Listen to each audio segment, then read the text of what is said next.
নমস্কার বন্ধুরা, এই খাবারটি কিন্তু খুবই সুস্বাদু হয়েছিল। আর সম্পূর্ণ ভিডিও দেখলে বুঝতে পারবেন কেমন হয়েছিল আজকের রেসিপিটি।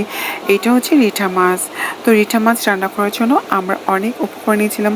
হলুদ, পেঁয়াজ, তারপর হচ্ছে কাঁচা লঙ্কা, জিরা বাটা, সব কিছু নিয়েছিলাম। আর রিঠা মাছ, আর এইগুলোতে একটা অনেকটা রেসিপি হবে। তো চলুন আজকে রিঠা মাছের রেসিপিটি শেয়ার করতেছি। তো প্রথমে আমরা তেল দিয়ে দিলাম, আর রিঠা মাছের মধ্যে লবণ আর হচ্ছে হলুদ দিয়ে সুন্দর করে মেখে রেখে দিব।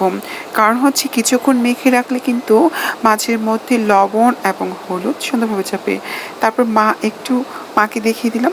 তারপর মাছগুলোকে সুন্দরভাবে ভেজে নেব।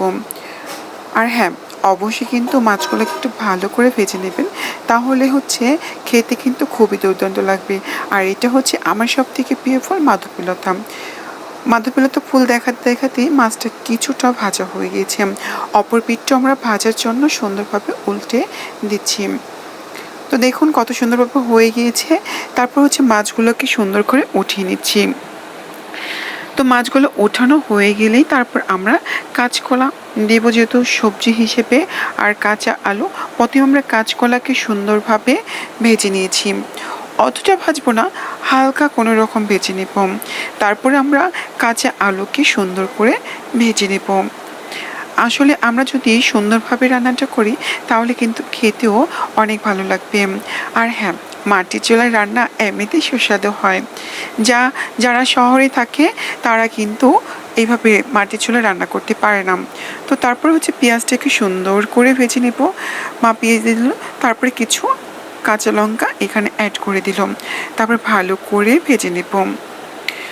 দেখুন কি সুন্দর ভাজা হয়ে গেছে। তারপরে দিয়ে দিয়েছিলাম 1 চামচ হলুদের গুঁড়া, 1 চামচ ধনিয়ার গুঁড়া, তারপরে স্বাদ অনুযায়ী লবণ দেওয়ার পরে তারপরে কিছুটা জল দিয়ে সুন্দরভাবে নাড়াচাড়া দিয়ে মশলাটাকে সুন্দর করে আমরা ভেজে ভেজে নেব।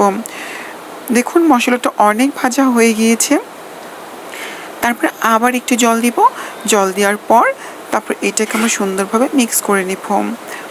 দেখুন কত সুন্দরভাবে মিক্স করে নিচ্ছি। আর বলক চলে আসা মাত্রই আমরা কি করেছি, কাঁচা আলু ভাজা আর হচ্ছে কাঁচকলা যা ভেজে রেখেছিলাম ওইটা সুন্দরভাবে দিয়ে তারপর আমরা কিছুক্ষণ এটাকে বয়েল করেছি। বয়েল করার পর তারপর হচ্ছে মাছগুলোকে সুন্দর করে ছেড়ে দিলাম। দেওয়ার পরে সুন্দর করে হালকা করে নেড়েচাড়া দিয়ে মাছগুলো একদম সবজির সাথে সুন্দর করে মিক্স করে তারপর আমরা ঢেকে দিয়েছি।